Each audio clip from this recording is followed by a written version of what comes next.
So, yeah, I'm Theresa. I'm Head of Development at Brighton Table Tennis Club. I've only actually been there since September. I'm a sort of ex-PE teacher of 30 years and led the Hastings Rover School Games Partnership, but have known Tim and the club for many years. So, yeah, it's been an incredible time in many ways. You know, I think we've adapted superbly. And of course, the reason is because of our incredible members, and we did not want to lose touch with them.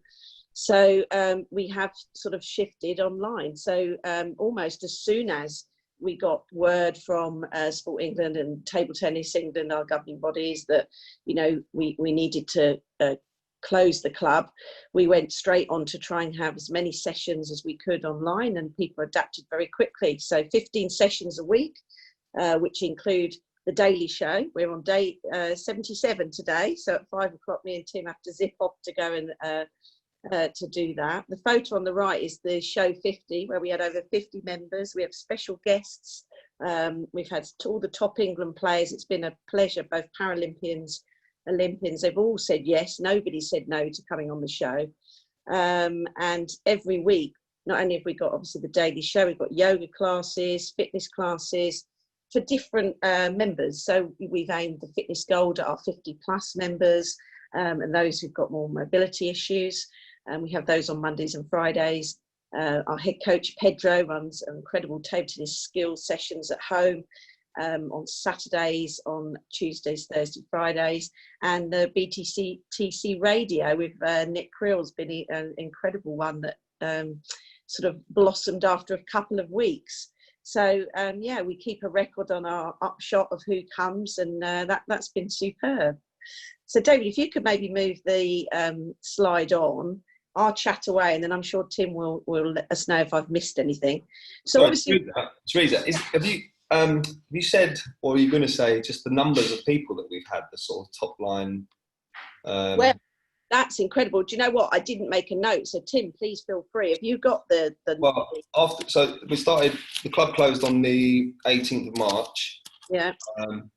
And then in the next 2 months, to the 18th of May, we had over 150 different people come on to over 100 different sessions, over 2,500 times. So that was in the first 2 months, and there's been another month since then. So we're just running a report.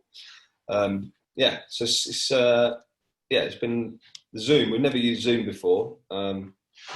I think there are issues with Zoom, but we've managed to run it quite securely, haven't we, Theresa? It's not been. Yeah, no, I think it's we quickly had to adapt and learn and ring in lots of our members to try and get them on there.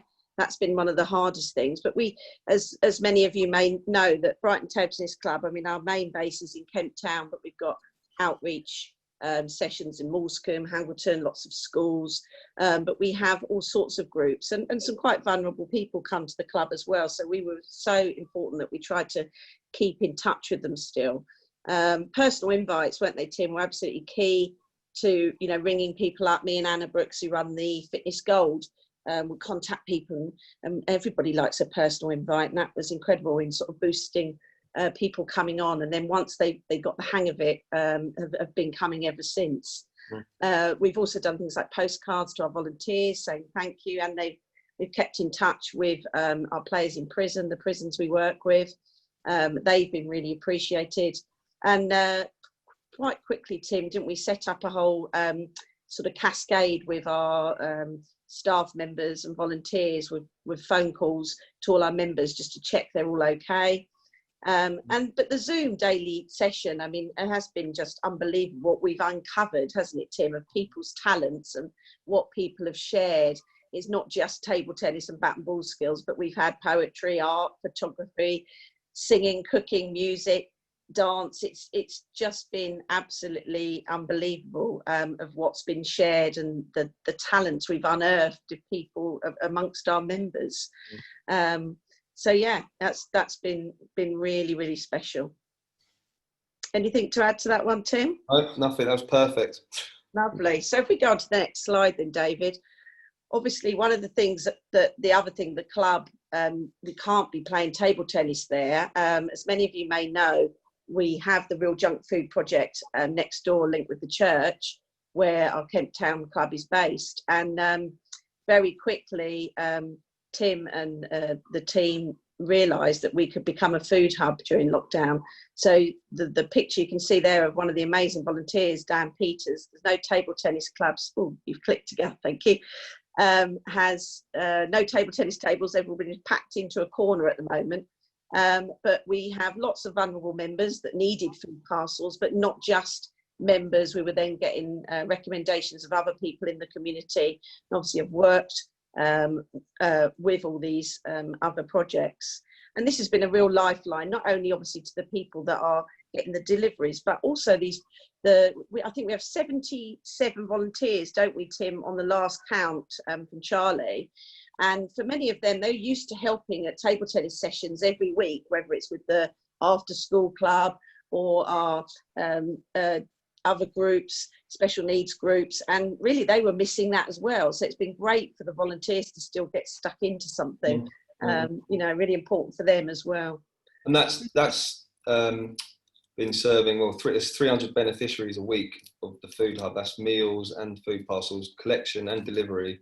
And what's really good about our building is that the Fitzherbert Centre used to be the primary school attached to St John the Baptist.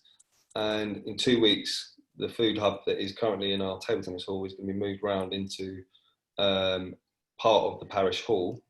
Voices in Exile are upstairs, and they're also doing a food bank service. So we're lucky that the church have got that parish hall that we can continue to use. So we're going to hopefully have some limited table tennis activities resuming at some point. But the food hub, the plan is to carry that on. Yeah, brilliant. Lovely. And yeah, just the last one, we were obviously absolutely thrilled. It was noted right up in Sport England, Club Matters, with what was going on at the club, and they wanted to use us as an example for other community clubs across the country. And I think it was almost within the first couple of weeks, wasn't it, Tim, of them contacting us and saying, wow, this is incredible, your daily show. And they made a video about it. There is the link there. I don't know, David, if we've got time to show that little minute or so of it. What do you think? Yeah, we can quickly give it a go here. Just bear with me. Feels like a long time ago, doesn't it? It does feel like, yeah, right at the beginning. Massively. So to know I've got that 5 o'clock show to look forward to when I see lots of faces has been absolutely incredible. This daily show is an absolutely awesome show. I really recommend it. It highlights and showcases incredible talent. Tim Holtam hosts the show with Theresa, and between them they encourage all this wonderful diversity of talent. Sports clubs, grassroots community sports clubs, are incredibly important places. So just do it, just try it and do it. And so someone needs to be on top of the technology. A regular time is good. We're doing Monday to Saturday at 5 o'clock, and then it's in everyone's diary. People want some sort of routine and formality.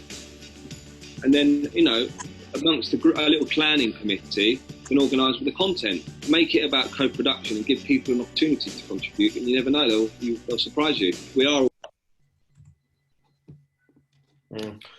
And we just made a decision this morning that from next week we're going to reduce it to 3 days a week, Monday, Wednesday, Friday. By the end of August, that will get us up to show 100, and then we'll put it to bed. 100 shows, I think we'll do. We'll be quite soon after that. Well, it's been fun. It's fun. We do love it.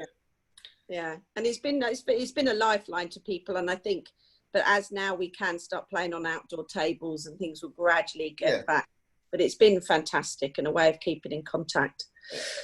So, yeah, lovely. I think that's it in a nutshell. Thank you very much, Tim, Theresa. Yeah, really, really fascinating how you've been able to move what's usually a physical kind of community hub, focused on sports and activity and well-being on creating that engagement and that energy you have at the club online. There's one question that's come up through the chat around, you mentioned, you're working with a lot of vulnerable people on a normal day-to-day basis. How have you made sure, it's a question from Abby, thanks, Abby, for the question. How have you made sure no one is excluded due to the lack of access to tech, for instance, not everyone having a device or an internet connection to log on to Zoom and to the daily shows, or their lack of confidence if they are online using programs like Zoom? What kind of initiatives have you tried to address some of those challenges? Very early on, we had an instruction sheet put together of, this is exactly step-by-step process of how you download the app, and people that didn't have WhatsApp, so lots of it's done on WhatsApp, the sort of schedules sent out and the sort of updates and then notifications go out on WhatsApp. Lots of people didn't have WhatsApp, let alone Zoom, but there was a lot of time spent over the phone, really, talking people through it, and it didn't work with everyone. There's some people that haven't been able to access the Zoom stuff. I don't think everyone wanted to, but there's definitely people that have slipped through the net, but we feel like we've done our best. And those that we couldn't, Tim, we're very conscious, aren't we, of doing phone calls every week, and yeah, it is hard because if they haven't got an iPad or a computer, but yeah, you did. The computers have gone out of the office, haven't they, Tim, to needy people as well. Fantastic. Thank you very much, Tim and Theresa, for sharing that. And yeah, it sounds like the guidance, providing that support for people to get online. There's a lot of peer support out in Brighton and Hove through the digital Brighton and Hove project. There's a lot of kind of volunteers providing remote support, but great that you acknowledge that that's not always helpful for everyone, and that just calling someone on the phone sometimes is a way of keeping in touch with them rather than trying to force them onto something they might not be comfortable with. So thanks for sharing that, Tim and Theresa. Thank you.